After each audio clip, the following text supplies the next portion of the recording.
کہا جاتا ہے کہ کسی علاقے میں قحط سالی پیدا ہو گئی۔ اس قحط سالی کی لپٹ میں نہ صرف انسان بلکہ چرند و پرند سب اس کا شکار ہو گئے۔ مویشی مالکان بے حد پریشان تھے۔ اس دوران ایک مسجد کے مولوی نے جمعہ کے خطبہ میں نہایت یقین کے ساتھ یہ بات بتائی کہ اللہ کا نام لے کر یعنی بسم اللہ پڑھ کر دریا کو حکم دیا جائے تو وہ بھی نافرمانی نہیں کرتا۔ خطبہ سننے والوں میں ایک چرواہا بھی موجود تھا۔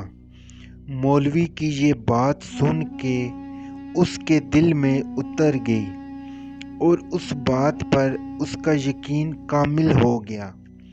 اس نے واپس آ کر اپنی بکریاں کھولیں اور سیدھا دریا پر چلا گیا۔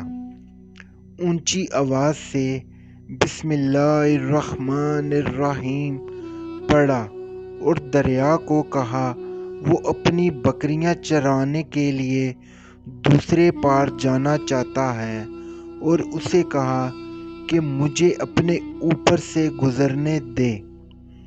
یہ کہہ کر اس نے اپنی بکریوں کو لیا اور دریا پر چلتا ہوا دریا پار کر گیا۔ دریا کے دوسری طرف کا علاقہ گھاس سے بھرا پڑا ہوا، درختوں کے پتے بھی سلامت تھے کیونکہ کسی کو یہاں تک آنے کی رسائی نہیں تھی۔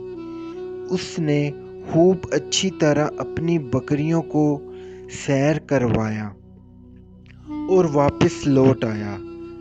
پھر یہ اس کا معمول بن گیا کہ وہ بکریاں پار چھوڑ کر واپس آ جاتا اور شام کو جا کر بکریاں واپس لے آتا۔ اس کی بکریوں کا وزن دگنا چگنا ہو گیا۔ لوگ چونک گئے اور اس سے پوچھا کہ وہ اپنی بکریوں کو کیا کھلاتا ہے۔ وہ سیدھا سادہ اور صاف دل نوجوان تھا۔ اس نے صاف صاف بات بتا دی کہ جناب میں تو بسم اللہ الرحمن الرحیم پڑھ کر دریا پر چل کر اپنی بکریاں دوسری طرف چروانے لے جاتا ہوں۔ یہ بات سب نے سنی مگر کسی نے اس چرواہے کی بات پر یقین نہیں کیا کیونکہ یہ ناقابل یقین بات تھی۔ مگر بات ہوتے ہوتے مولوی صاحب کے پاس پہنچ گئی۔ مولوی صاحب نے اس چرواہے کو بلایا اور سارا ماجرا پوچھا۔ اس چرواہے نے مولوی صاحب کو ہی حوالہ بنا کر کہا مولوی صاحب میں تو آپ کا شکریہ ادا کرنے والا تھا۔ آپ نے جمعہ کے خطبے میں جو نسخہ بتایا تھا کہ بسم اللہ کہہ کر دریا کو بھی حکم دو تو وہ بھی انکار نہیں کرتا، تو میں تو بس آپ کے نسخے پر ہی عمل کر رہا ہوں۔ مولوی صاحب نے حیرت سے اس کے چہرے کو دیکھتے رہے۔ مولوی صاحب نے کہا بھائی صاحب ایسی باتیں تو ہم ہر جمعہ میں کرتے ہیں، فقط ان کا مقصد لوگوں کا ایمان بنانا ہوتا ہے۔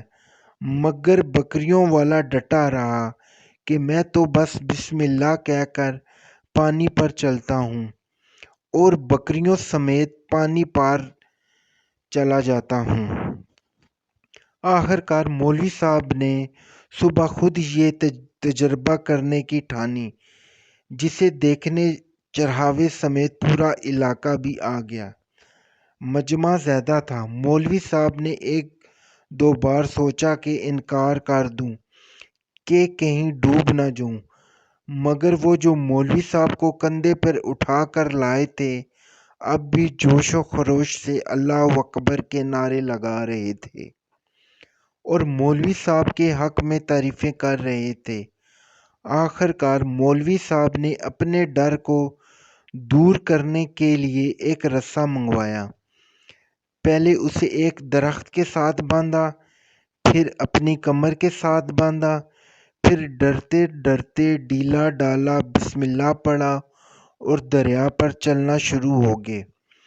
مگر پہلا پاؤں ہی رکھا تھا کہ پانی میں گر گئے۔ مولوی صاحب ڈبکیاں کھانے لگے اور پانی کے بہاؤ میں بہنا شروع ہو گئے۔ لوگوں نے کھینچ کھینچ کر باہر نکالا۔ مولوی صاحب کی اس حرکت نے چرواہے کو پریشان کر دیا کہ مولوی صاحب کی بسم اللہ کو یہ کیا ہو گیا ہے، کیونکہ اس کا یہ روز کا معمول تھا۔